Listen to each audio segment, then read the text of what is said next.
Well, you're watching the Modi Diaries, a special telecast where we delve into Prime Minister Modi's leadership. Today, we take a pause from Prime Minister Narendra Modi's role in the 2024 general elections and take a deep dive into his political journey of over 50 years.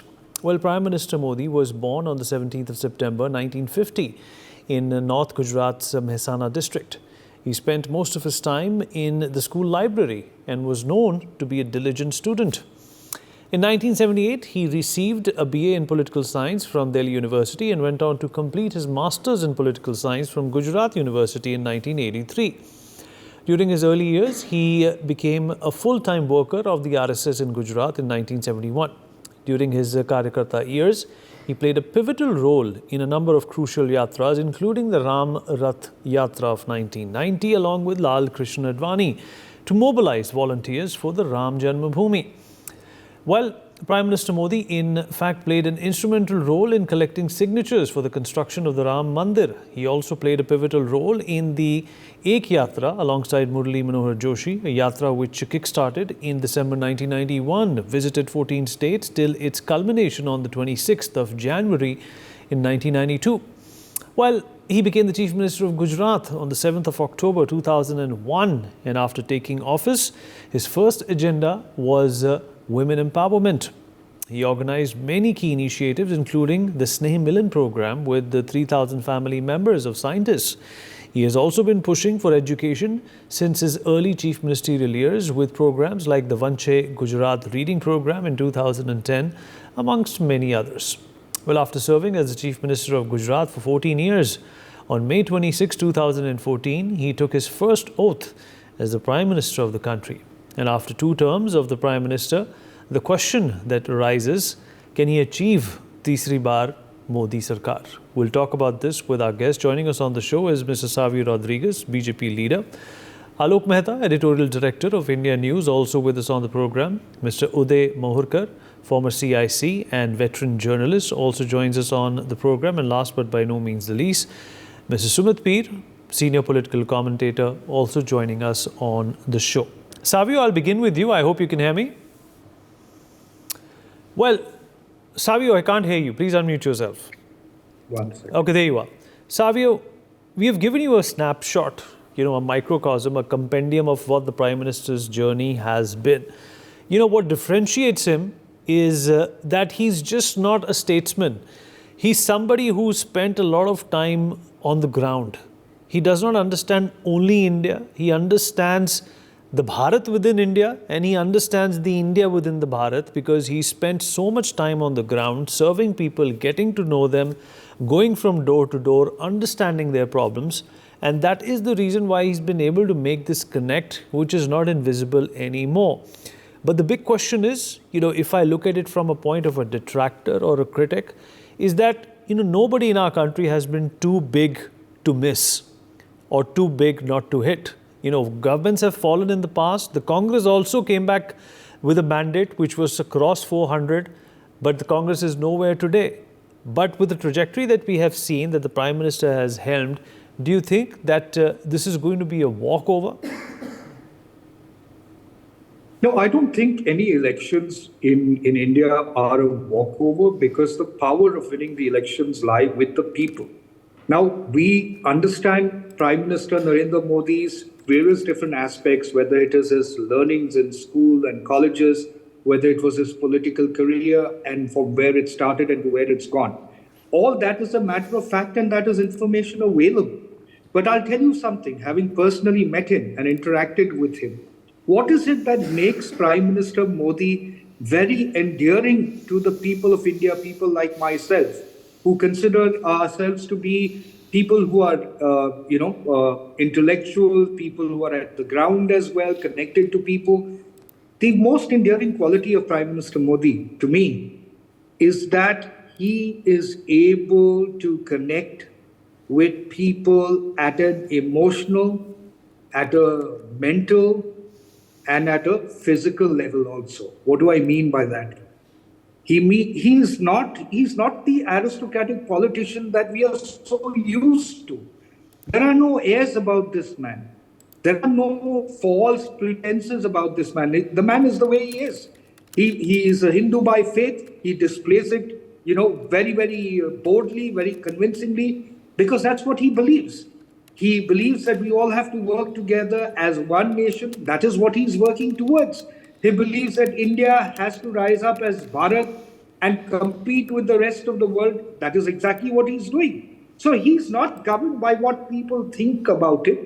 His power comes from people. His power comes from an ability to connect with people at different levels, but most importantly, at a ground level. I remember in my interaction with him a couple of years ago on our first book, when I wanted to go to China to investigate the COVID crisis further, he advised me as a friend, saying, listen, you've done as much as you can. They're not going to admit it, but you have done your research. Why do you want to put your life in danger by going there at this point of time? So that's the kind of man he is. He's a very concerned person. He's also a very astute person as far as politics is concerned. But the thing that drives him is his belief that India has to rise as Bharat. And that is the belief that is actually going and transcending to other Indians across India as well as across the world. Today, the Indians, the NRI Indians that are living outside of India, the amount of pride, the amount of connect that they are rebuilding with India is phenomenal. Today, India and Indians are looked up to in the rest of the world. We were always respected for our intelligence, but we were never considered to be equals. Until that time, we started to assert India's real dominance in geopolitics. And in all fairness, that has happened in the last 10 years. That pride, that Atma-Vishwas, that Atma-Saman, that is what Modi has brought. And the reason why I like him is because he does not come from the aristocracy of politics. He does not come from a dynasty or a legacy. He has made all that on his own. And he has made all that because there are people's prayers, people's blessings, and people's good wishes for somebody like him, because he's connecting with the people with him. And that's what makes him endearing to not only India, to the rest of the world. Look at the way he's shaped relationships with Middle East. And a person like me who travels a lot to the Middle East and is connected with leaders over there, I can tell you the confidence they are having in Prime Minister Modi, the confidence they are having in doing business with people from India has grown exponentially. And that is what India requires. India does not necessarily require a person who's got a political legacy. What India requires is a leader whose political legacy are people. His legacy is the people that he will touch, the people that he will take forward, and the country that is rising as Bharat. India is rising as Bharat because of Prime Minister Modi. All right. Okay. Mr. Mehta, I hope you can hear me, sir. Please. So there was a time in our country when, the Prime Minister used to be computed with the country itself.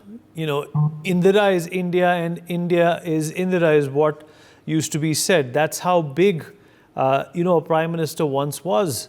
In that context, if you conflate that era to what the Prime Minister is today, how would you categorize the two? And what kind of a difference and progress has the Prime Minister made, just in terms of, sheer numbers that we see today?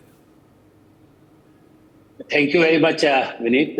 And I would like to mention about Mr. Modi, when you compare with Indira's India, because I was covering since Indira Gandhi days in the parliament, also outside, and struggle and emergency and everything.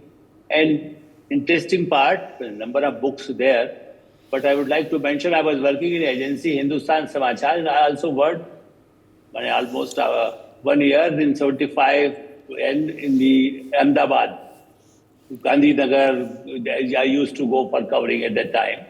So I can mention, you talked about so many things, but he started as a student in NCC, National Cadet Corps, Nationalism, then in RSS, then he was working underground in emergency period. People talk about his political work in the BJP or even the background of the RSS, everybody talk about it. But even in the emergency, he very sincerely, even for Judge Fernandes, he was working for against the emergency. And that's why from the very beginning, he started working for the society, that's what I'm saying, not the groundwork. People say, "Bhai, aap zameen ke aadmi nahi, zameen ke nahi, underground aadmi bhi hain." To know what people say when you go to sea or when you go to mountains. Other part, when he was in RSS or he was working for the organization, when he was not a chief minister, he used to go in Himalayas for 15, 20 days. Karyakarta, even sitting just under a tree and just eating fruits. So these kind of should believe in the nature. For environment, his devotion. For yoga, what he did as a prime minister. As a chief minister, the modernization of the Gujarat, because I have seen Gujarat number of times before that, afterwards in Dwarka. When I went Dwarka in 73, 74, there was a Congress station. How difficult it was to reach by boat. Few writers were also with me at that time. I was a reporter, but at that time the other Congress station was there. From Somnath to Dwarka. Now you when go to Somnath and Dwarka, how the Gujarat changed. The industrialization of the Gujarat, the business opportunities Gujarat, because he knows what people want. Narmada. I have written a book on Narmada and he written a forward because I just sent it an email and then he written his comments and message like a forward. You can imagine. That's why he was so much involved with the people, with the Narmada, because he struggled for the Narmada. When he became chief minister, then the prime minister, then he completed. Sardar Sarovar, now the Sardar Patel statue is there. So these kind of work, that's why I'm saying what Mr. Rodrigue was also mentioning, he knows 3 generations. Again, because I am just mentioning the point, he can speak to the elder people like an old grandfather, then the father and their children. He can communicate with those people. That's why he's the leader of the masses. Indira Gandhi was born from a Nehru family. She was a prime minister. She was also worked in the earlier days. But even then, she came with a big power. Here, a person who come from the village, then work hard, sincerely became a chief minister without asking for that. Because I was writing at the time I was in the editor of Hindustan Hindi. And that's why I'm saying what Keshubhai Patel was failure, and that's why he was certainly, when I asked to go there, he said, "Oh, I'm not familiar administration. I was working in Delhi." They said, "No, okay, you have to go." And they delivered in a very critical time. So this kind of devotion for the society, that's why he's popular. People say, why? He became because of the media. Why? He's communicating through radio what Mahatma Gandhi used to do from All India Radio. So still the Man Ki Baat is not a management. He is speaking with the masses, and that's why people sending letters. There is no need. But even if one can meet him and talk about him, you can send your difference of opinion also. Frankly, I'm telling you, as a journalist, you can write. But if you say, no, we want to just criticize, you want to just oppose him or why he's not doing press conference, but he did so many. Today also there was an interview. Number of, from Newsweek to the Daily or the Tamil newspaper, he was giving interview. He's ready to talk. But if you are biased, for the media people or the politicians, in parliament you see Rahul Gandhi spoke almost more than 1 hour and he was listening there. But later on in the next session, then he replied that you think that I can't speak, it doesn't matter. I will speak in a strongly and rebuff him. So in parliamentarian also, I can say, okay, Atal Bihari Vajpayee was a good speaker, a number of other speakers were there, but I was covering Rajya Sabha, Lok Sabha both. But I think Mr. Narendra Modi, sometime with a humor, what we used to see in the 70s, 80s. Right, sir. But people say, okay, what he spoke. So I think as a parliamentarian, as an administrator, and as a world leader, he emerged. It's a very, very big, that even the Mrs. Gandhi and Rajiv Gandhi, I have traveled with him also, and Narsingh Rao with, and Atal Bihari Vajpayee. But what I feel, Narendra Modi became, not I'm doing, but very frankly, everybody accepting it, not myself. But the Biden or the Putin or the even Xi Jinping, the China today welcomed his statement on the Absolutely, on the and that was a very mature statement that the Prime Minister made. It was not made out of haste. And Sumit Peer, what would you categorize as, the differentiator that the Prime Minister has, been able to cultivate as the leader of this country for the past 10 years? He's made a lot of statements in the past which go on to show his, his reasoning for putting India first. And of course, his background also commensurates with, the efforts that he's put in, the yojnas that have come out, the changes that he's brought about. But, few things that really stand out are, of course, the economy with which India is moving ahead right now, and our foreign policy and the optics with which India is taken seriously today throughout the world? Vineet, when you talk about Prime Minister Modi, you have to imagine a kid who was born and he was selling tea along with his father to make a living. So that was not what the politicians of our country were considered. They were considered to be elite, born from, when you have 7 cars at 7 gates of Oxford, then you could become a prime minister. You have to have a lot of money and you have to be elite. So somebody rises from there, becomes a Swayamsevak, does a bachelor's, does a master's. Then he decides to work for the country. One day he turns up and wants to go to Himalaya, but he meets a guru who sends him back. He says, no, you have to go and work for the country. That is what your sannyas is. So he does what we call as a vyavsahik sannyas, or what you call as a, bhautik sannyas, wherein you are in the bhautik jivan and also a sannyasi. He's a karmyogi by default. He's a prime minister. He's a leader who has been for 15 times. He is from being a pracharak and Swayamsevak. He has been 15 years doing the organizational work of RSS. Then another 10 years, 10 to 15 years as a CM. Now 10 years as a PM. So if you look at his age, almost 45 years have been spent at various levels. From a Karyakarta, party worker, office bearer, then a CM, then a PM. Show me any other leader in today's political spectrum who came from such a background and has such a three-ranged political experience. There is no. Now this leader comes to the fold. After he became the Gujarat CM, the Americans did not want to give him the visa due to various reasons and due to various malicious run against him. Today, Americans are queuing up, Modi ji kab aoge? Where are you coming from the next state visit? He is a person who changed the outlook of the India. He is the person who doubled our GDP in 10 years. He is the person who tripled our foreign exchange reserve in 10 years. He is the person who took us to the highest foreign exchange getting country in the world. He is the person who tripled our exports from around $240 billion to $770 billion this year, around $1 trillion. He is the person who made us a nuclear triad. He is the person who showed you the way how the foreign policy should be. He is the person, even in the peak of COVID, he tested, these dozens of missiles. He is the person who gave India LCH, LCA, Pralay, Prachand, all the military hardware. We got the biggest ever military procurements, not even with a $1 of alleged corruption. He wins election after election, and if he loses the election of a municipality, the opposition is there to write his political obituary, which they have been trying to write for the last 10 years and they miserably fail. Every time Modi has a no confidence motion in the parliament, bolta agli baar 5 saal baad fir karoge to achhi tayari karke aana. So this emergence of Modi is like a phoenix who always emerges from the ashes. And the opposition is rattled. पहले हम हराएंगे, फिर 2 मिलके हराएंगे, फिर 4 मिलके हराएंगे, फिर सब मिलके हराएंगे. और मोदी जी क्या कहते हैं पार्लियामेंट में, एक मोदी सब पे भारी. Whatever he said in the parliament today, it is feeling on the ground. You see, everybody has got together. What is the single agenda? What is their only vision, mission, motive? Objective is to defeat Modi somehow. But this Modi is so fast that if you look at the every approval rating, says is maintaining a constant approval rating of 79% across all international surveys. His approval rating has fallen to 67 or 68% in the last 10 years. That was the lowest. He maintains around 79%. His approval rating is more than Biden, Putin, or any other international leader. He is the person who is loved by masses. He is the person who has addressed the United States Parliament, Israeli Parliament, multiple parliaments. He is the leader who has got you a temple in Abu Dhabi, and he is the leader who has got the highest civilian awards from any of the Muslim countries in the world.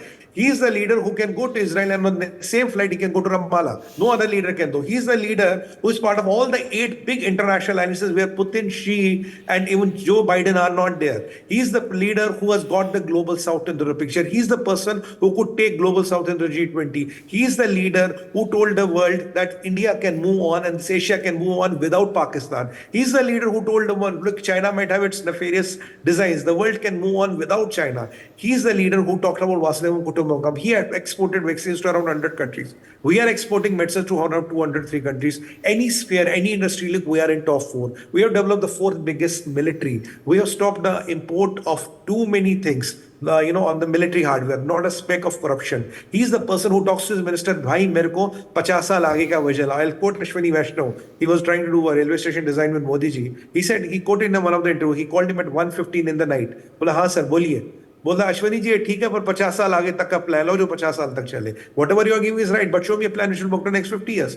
He is the person who pushes the people to that level. And when the ministers have to go to Modi, they're sweating literally. They have to prepare themselves for 3 days because if you ask him 1.5 hours, he'll give you 3. But he has to be convinced of every line. Modi, people say Modi did the Ram Mandir, but people don't talk about what meticulous planning went behind that. What is the amount of work he has done behind to make sure it was delivered. At the end of the day, people forget Modi is a politician. He doesn't run an NGO. Yes, he's a politician. He delivers for the country. He delivers for his party. Today, people are believing the Modi magic in India and not everywhere in India. And some people will tell you, where is the BJP manifesto? Arey bhaiya, election is fought on Modi ki guarantee. Modi ki guarantee is good enough. What will the manifesto have? I can predict you in NewsX, the manifesto will have only a vision of how the Viksit Bharat will be achieved by 2047. Now, if you combine this person who is loved, adored by everybody across the world, across the globe, and from all the walks of life, and when he says, Sabka Saath, Sabka Vikas, Sabka Prayas, it delivers. When he does Ayushman Bharat, 54 crore people are covered in this. More than the population of United States of America. And how many people are already jinka ilaj ho gaya? That is more than the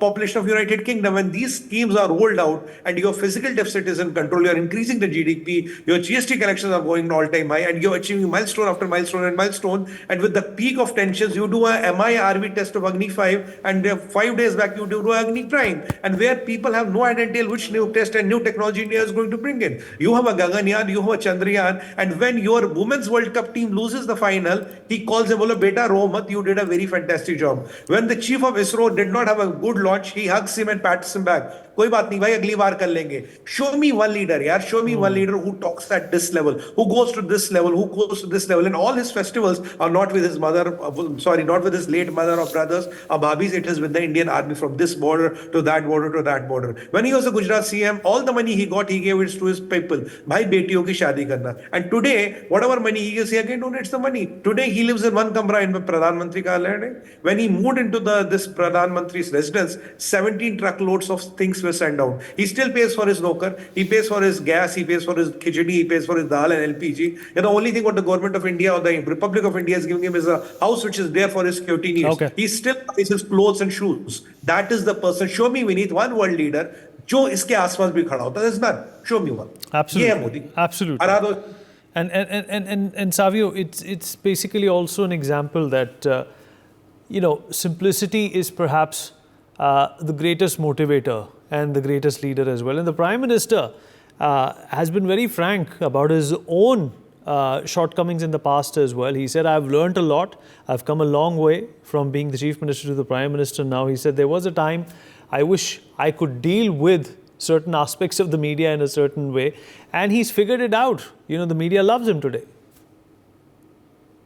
We need the unique character of Prime Minister Modi is one of a constant learner, a constant seeker. Actually, he's destined for a path that the Almighty has chosen for him or ordained for him. He understands he has a responsibility to the country, to see to the people, to the vision that he has, to the blessings of the Almighty that he has received. He's walking that path. He is not concerned with leaving a legacy for a family. He's not concerned with how much money he has accumulated. He couldn't care less about all of that. He is interested that I have been ordained to do a job by the divine forces. I have to do my job and I have to go. And I'm telling you, I believe there will come a time when it is time for him to move on. He will just pack his bags and walk away and probably go and live in an ashram in the Himalayas. He is a true dharmic warrior. There's no other better way to describe him. He is doing exactly what his dharma is. Today, I am a chief minister. I will do my job and my dharma as a chief minister. Today, I'm the prime minister of this country. I have to deliver. I have to take my country towards the next level by 2047. These are the steps I need to put in to reach there. That is my dharma. If you look at him when he was nobody, he was still following his dharma. And that is what makes him so strong. People think that it's his mind. They think it's his statesmanship, his political acumen. No, All right. He is actually blessed. All right. It is his spiritual Yeah. strength that is giving him that power to lead this nation towards India rising as one. Absolutely. It is the spiritual strength. We've run out of time. Let me quickly take a concluding thought from Mr. Mehta as well, and then we'll close. Mr. Mehta? I think because he worked for the people, like for Shochalaya, for drinking water, for the roads, for infrastructure, and he can talk very frankly with the richest people of the world, and he can talk very poorest people in the tribal area. That's why I see with a remark in Northeast, how many times he traveled in Northeast before becoming Prime Minister also and afterwards. And even then for the Tamil Nadu in South, people talk about the North and South divide. He is trying for Tamil Sangam. What he started, people was coming from Tamil Nadu to Varanasi, his own constituency. So that's why he want to integrate, like Shankaracharya, what Mr. Rodin was also mentioning, like a rishi, sannyasi. He was traveling before he come in the politics, and afterwards also he was traveling like anything and meeting the people, understand their problems, rail network or the air network or the roads, these kind of basic facilities, how we can compete with the United States or China. Absolutely, How sir. India can become strong, and the defense also, I think now becoming a very strong country, very powerful country, and that's why All right, we are sir. talking with the Security Council, we will have a seat. Absolutely. Sumit, 10 seconds. Vinny, just one thing in Sanatan Dharma, I had read and we have heard that, yogis are not the one only who wear the saffron. With due respect to Yogi Adityanath ji, he's a yogi. And there are also there's another kind of yogis who are called karma yogis. Karma yogis, people who live within the society, they look like you and me, they don't wear the saffron, but they have dedicated their entire life to a karma. If that Sanatani thing has to come true, if I look around Bharat, I find Prime Minister Modi as that karma yogi. Okay. All right. Really proved that thing right. All right. On that note, on that positive note, we'll dip into a short break. Thank you, everyone, for being a part of this conversation. We'll be right back.